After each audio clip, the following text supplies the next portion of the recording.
It's Beth again with the WISPA Educational Council. Today we are talking about drumming for tenors. Now this particular video is going to be very basic. If you have familiarity with music and you can read it, even if you're not good at it, I recommend skipping to the next video. For those of you that are sticking around, you need to get yourself a metronome, whether it is a portable guy like this one or an app on your cell phone. It needs to show the tempo in beats per minute, which all of them do, but also I recommend you get one that shows subdivisions. Those look like this.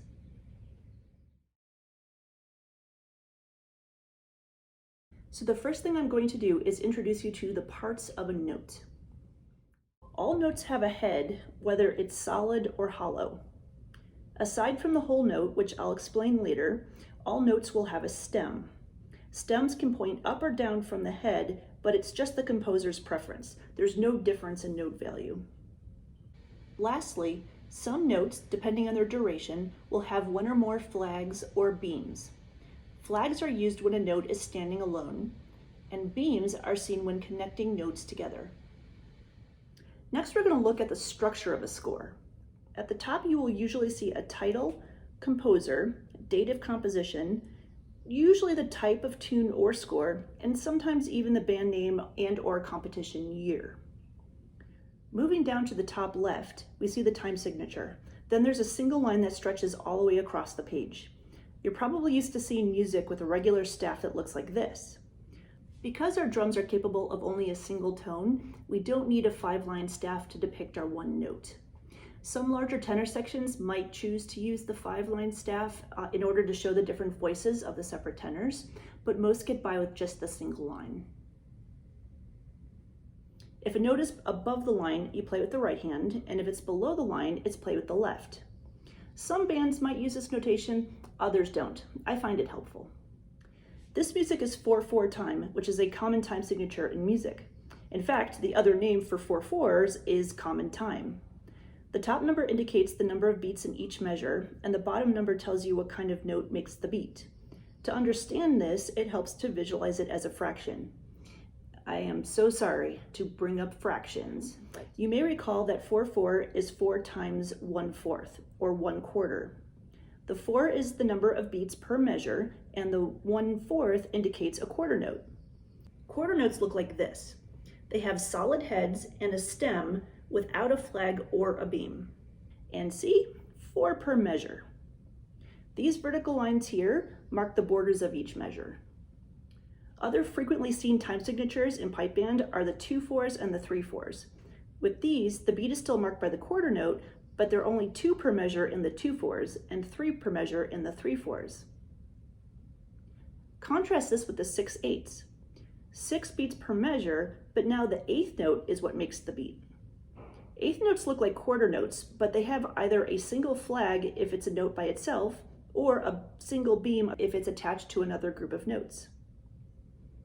Another traditional time signature in pipe band music is the 2/2 or cut time. I'm going to talk about this in the next video so I don't explode your brain quite yet. Now let's get to counting. Please note that a handout with this information will be available either in the comments section or on the WISPA education page. The 4/4 time signature has already told us that a quarter note makes the beat. If I were to turn on my metronome to 60 beats per minute, when the metronome beeps, that's the beat. So the quarter notes are played right on the beat. 1, 2, 3, 4. 8th notes are twice as fast as quarter notes. The first of the 8th notes fall on the beat, and the second fall exactly in the middle between beats. This second note is counted as and. Thus, this measure is counted 1 and 2 and 3 and 4 and. You can set the subdivision on your metronome by choosing this. So now you have 1 and 2 and 3 and 4 and. The number of beats per measure has not changed, just the number of notes we play within that space. The next subdivision is 16th notes. There are 4 of these for every quarter note and 2 for every 8th note. They are denoted by 2 flags for individual notes or 2 horizontal beams when attached to other notes. We count this as 1 E and a, 2 E and a, 3 E and a, 4 E and a. If you listen to the metronome, the and of the 3rd 16th note corresponds to the position of the and of the 8th note. The beat never moves and the and never moves, but now we're adding more notes between them.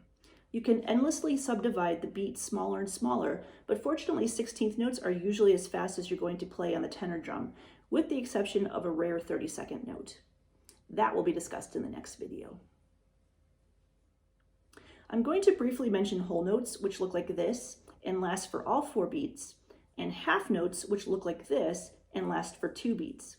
These notes are really for instruments on which you can hold a note for a prolonged period of time. On drums, we can't do that. So our whole note sounds like this, and our quarter note sounds like this. The only difference is the time between our note and the next note. Instead of using a whole note, tenor music will usually be written like this: 1 quarter note with 3 beats of rest. Writing it like this allows us to assign parts of our flourishes to different parts of the beat, which makes the flourish appear more clear, as we discussed in our previous video. Now we're going to have a look at this piece of music to test us out. First, we're going to count through it verbally, and then we're going to play through it. Have a look at these notations. These are called repeats. When you get to the end repeat, you are going to go back to the first repeat and then play that part again, and then move on to the following music if there is any. I'm going to set my metronome to 60, and I'm going to put on 8th note subdivisions. We're going to count it first. Ready? 1, 2, ready, go. 1, 2, and 3, 4. 1 and 2, 3, 4, and 1 and 2 and 3, 4. 1 and a 2 and 3. 1, 2, and 3, 4. 1 and 2, 3, 4, and 1 and 2 and 3, 4. 1 and a 2 and 3, 4. Now we're going to play this on the drum.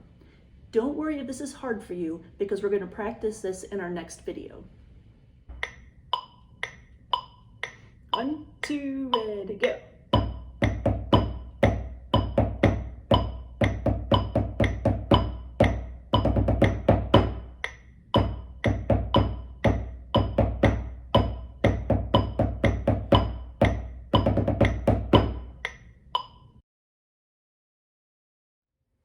Now we're going to turn our attention to rests. So rests are times where we're not playing, hence the name.